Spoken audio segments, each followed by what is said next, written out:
Welcome to the Cunningham Piano Show, where we explore the world of pianos and the people behind them. I'm your host, Hugh Sung, and in this episode, I have a man who is a legend in the piano world. Here you really are. I have Mr. Glenn Clutter, who is the manager of our Delmar, Delaware showroom. Glenn, welcome to the show. Thank you. Glad to be here.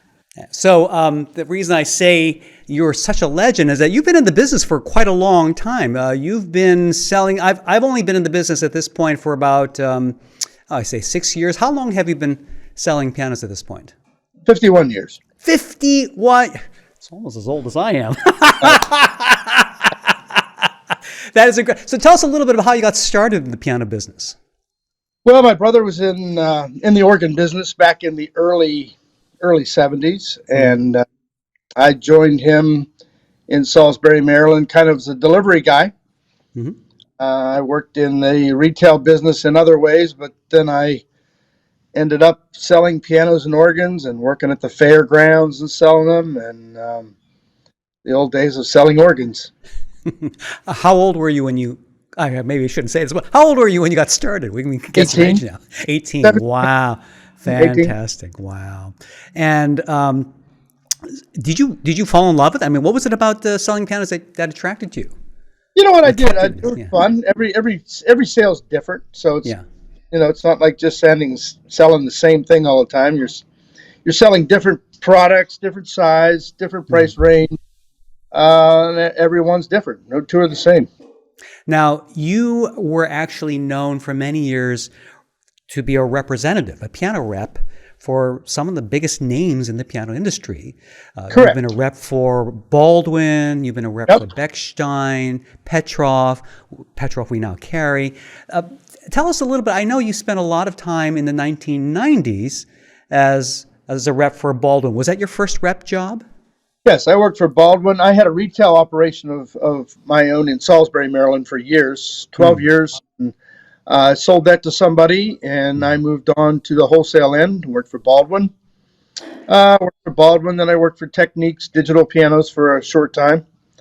And then I went to Petroff and Young Chang and different ones. So help us understand for folks, the layperson who doesn't know as much about the business. So what's the difference between being your own retailer and being a rep for some of these piano brands? How is that different? What's it? There's not as much difference as people would think. You're still selling pianos. You're just not selling them one at a time. You're selling truckloads at a time to dealers. You're trying to help dealers. You have to be kind of a person in the middle. You have to be a company man, but you have to also work for your dealer. So you have to wear kind of a couple of hats. Dealers are very important. They need help. So that's the biggest difference, I guess. And that meant you had to travel quite a lot, all over the world, right? I've been in every piano store in the United States. Wow. And of course, Europe too, I imagine. Yes, probably 95% of all the factories. That's incredible. Around the world? Yes. That's incredible.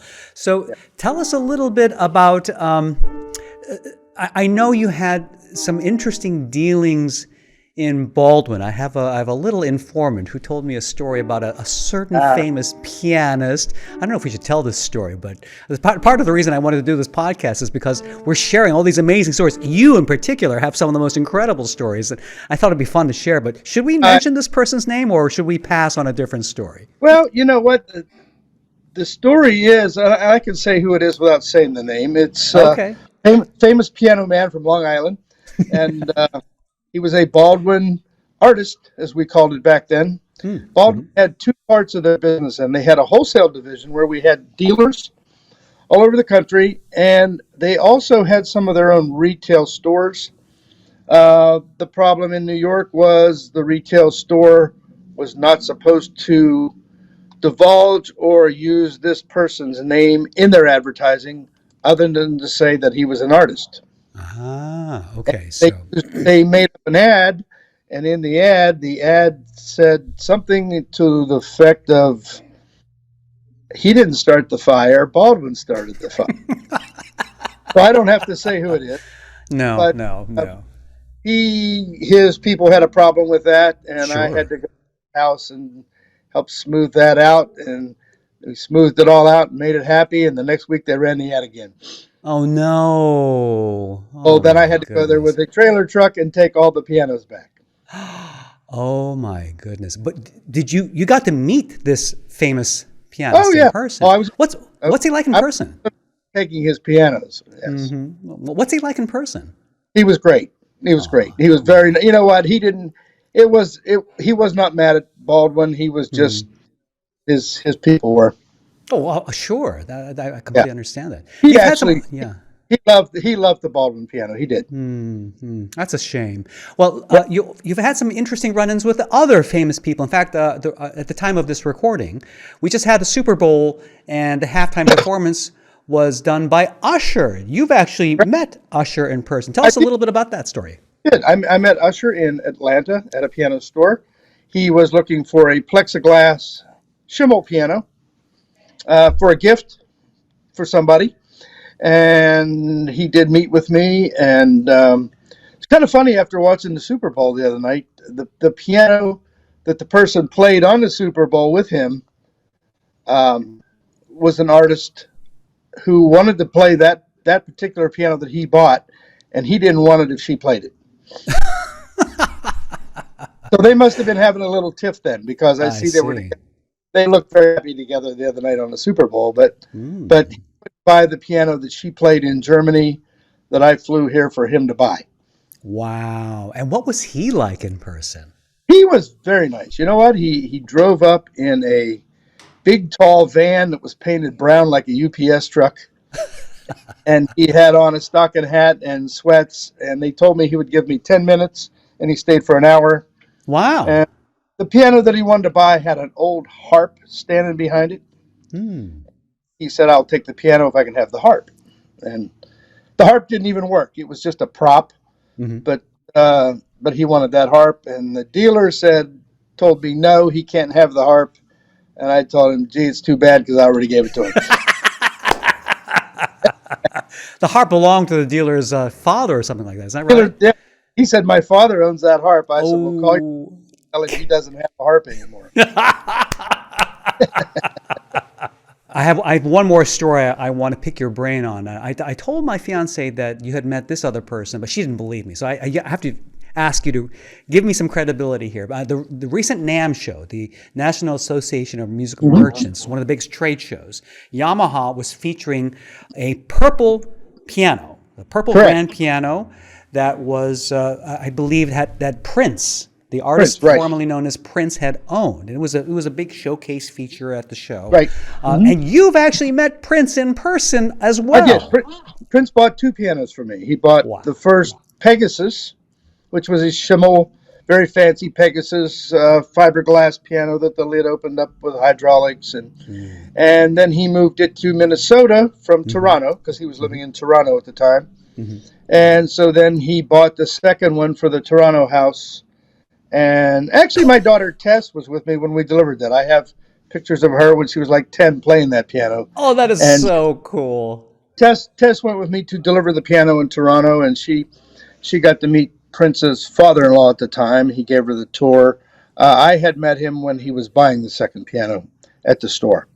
And again, what was Prince like? He seems like such a mysterious, mercurial kind of a character. He was a gentleman. He was a very nice guy. He was very quiet, kind of bashful, a little bit bashful guy, but extremely talented, just extremely talented. You could tell he was the real thing. Yeah. It's interesting because I think a lot of these artists, we see their public persona, maybe public drama, but you get to see them behind the scenes as real people. And for the most part, they seem like just regular, ordinary, nice people. Yeah. They are. Yeah, Usher especially. Usher was very, very nice, very, very kind. I went to his house. He was very nice there. Cool. Yeah, he has like 3 houses in Atlanta. So he lives compounds. Now, I understand you also did work with Ray Kurzweil. I did. The famous scientist who is trying Yep. to live forever, and he also is just an incredible engineer who came out with his own line of digital pianos. I think from his own research into digital sound, I can't even He remember did. the whole history. But what was it He like? did. And you met Ray Kurzweil too, didn't you? Oh, many, many times. Ray Kurzweil. In fact, so did Tess. My daughter Tess she's actually a better friend with him than I am. But Ray designed the first digital sampled piano. He did it for Stevie Wonder. Wow. Stevie Wonder was so taken with him from building a reading machine for the blind that he said, That's "Build what me it was, yeah. build me a piano that I don't have to tune," and he did. So the Wow. first digital piano that I saw at a NAMM show, say 40 years ago, was probably $20,000. Oh my goodness. At that time. Yes, Wow. yes, Incredible. and as far as NAMM shows, yes, I've been to 42 NAMM shows. Glenn, I guess one of the biggest questions I have for you is, the fact that you have, you've been around the world, you've represented some of the top names in the piano industry, you've met some of the top artists in the music industry just in general. Right. And now you're here with Cunningham Piano. Why Cunningham Piano? What was it that Well, that drew Cunningham you? Yeah. Cunningham was actually my customer for years. They bought pianos from me. They bought Petroff pianos from me and Schimmel pianos from me. But you had And customers around the country. I mean, you've been to 95% or almost all the piano right, dealerships, right, around the country. Why Cunningham?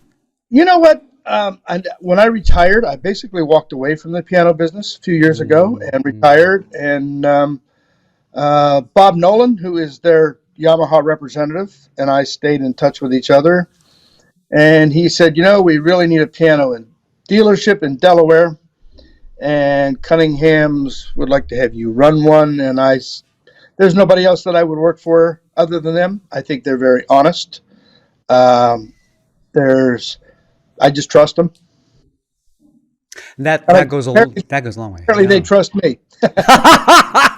No, it's that's the thing. One of the things I was remarking when I was talking with both Tim and Rich, the co-owners of the store, and Rich in particular, is that they've managed to build kind of a family atmosphere, and Correct. it's Yes. something that we all feel supported, we all feel respected and trust, and it's just a wonderful synergy that comes from a great team. I think. I mean, and you, I feel like you're kind of one of the senior statesmen that helps give us as a company great advice. And even for somebody like me, I mean, I'm still relatively young in the piano sales side of things.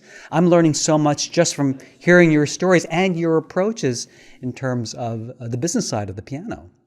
Well, it's a great industry. I think it doesn't matter how old you are in this industry. It's kind of like playing golf. You can, as long as you can walk and talk, you can do it. So I hope to be here. I hope 5 to 10 more years. Oh, at least that. No, come on. My piano teacher, Eleanor Sokoloff, lived to be 106, and she was getting ready Well, to teach. there So you go. you still have a ways to go. My mother is 98 years old, and she is still in extremely good condition.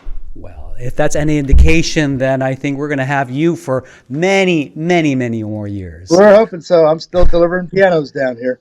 That's right. And tell us a little bit about your store. What makes it unique? What are the customers like? And if you have any funny stories to share from, Well, either your time here at Cunningham or anything from the past. it's the store is very, very nice. It's in Delaware, so there's no sales tax here, which is a really nice thing. I said to my brother after all the years we had a store just a mile from here in Maryland, why did we do that? Why didn't we go to Delaware where you can save the sales tax? And we have Yamaha, Bosendorfer. We carry the Casio pianos. The store is very unique. And it's And really, there's not much of a selection in terms of pianos in that particular area, right? There's not. I don't have a lot of competition, which is good and bad. Sometimes I kind of wish I had some more competition. People come in, they'll say, "Oh, gee, I drive by here every day. I didn't know there was a store here." That's because I guess they don't wake up every morning and say, "Gee, I'm going to go find a piano." Well, But I hope, yeah. I hope people realize that they're getting a piano from somebody who's met Usher, who's met Prince, who's met some of the biggest legends in the piano industry. And, and you just have this wonderful way with people, just treating them with respect, and you're just down to earth, honest. It's great. I've always had this, and I trained people how to sell pianos for years. And I always believe that pianos are not sold, they're purchased. What's the difference? I think digital pianos more are sold because you demo them and you show them the different sounds, and there's bells and whistles and there's fun. And so you have to create an atmosphere where they say, oh yeah, I want that right now. Where a piano, as we both know, sometimes takes a year for somebody to make a decision. It's an emotional purchase. Sure. And it is a purchase. You can't push people to buy a piano. It's an emotional purchase.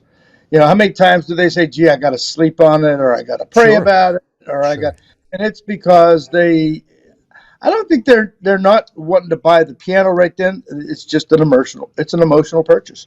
Yeah. It's such a personal purchase too. I mean, the piano becomes part of the family. Yeah. Yeah. It's going to be there 50 years. It's going to have pictures on top of it of the family. And they go home and they look at a wall and decide where this piano is going to go. And then they have to decide on who's going to get it when they die. And so they have to do through all that before they even buy the piano. Glenn, thank you so much for spending some time again, helping us to get to know you. And hopefully folks will realize what an amazing person you are when they come to visit you in your store. Well, I appreciate it. It's like I say, it's a great business. And Cunningham Piano is a great company. We're so lucky to have you on our team. Glenn, you take care. And for everybody else, we'll see you all next time. Thank you so much. Thank you. Yep.